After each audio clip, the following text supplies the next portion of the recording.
further discussion this morning. Oh, perfect. Perhaps, yeah, sure. Perhaps we should talk, or we could talk about some current topical issues in monetary policy, not just affecting the UK, but the US Fed. Some of these topics, I'm sure we will have to teach them next year in the Masters. And I will just suggest several topics here, but please feel free to talk about any other one you deem much more interesting.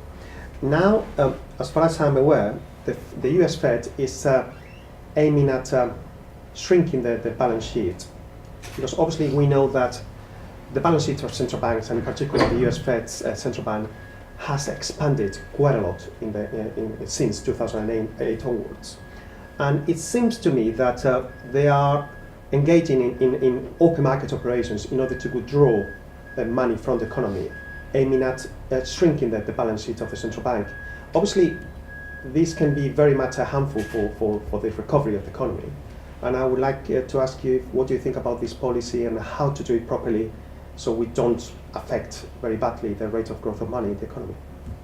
Tim, do you Okay, well, to be very quickly, the growth of broad money, I always look at all money balances, all bank deposits. Mm-hmm. The United States in 2006 was up at 15%, the annual growth rate.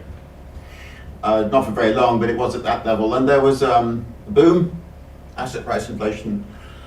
And then the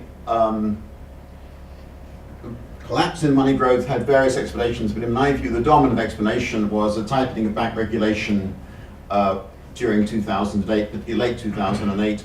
And in 2009, money growth fell almost to nothing, and in 2010 it actually went, quantity of money actually fell. Now,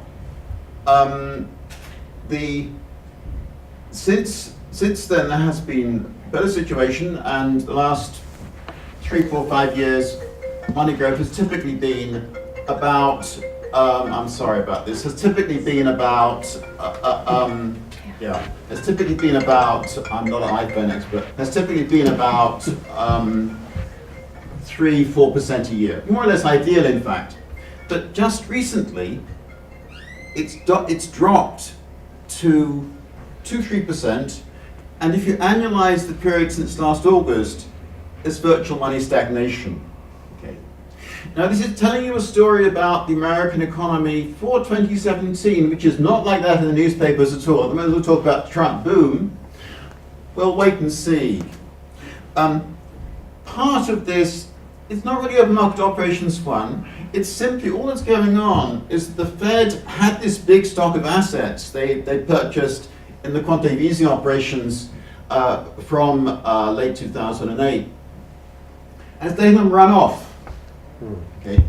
So if you're a company that's issued one of these things years ago, the way it runs off, you pay back the Fed from your bank deposit, which disappears from the economy, quantity of money falls. The Fed has chosen not to offset that, and that's one of the key reasons for this collapse in money growth.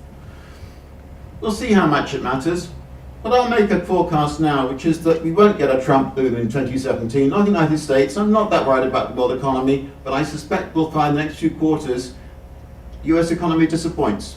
Let's watch the space. What do you think, Geoffrey?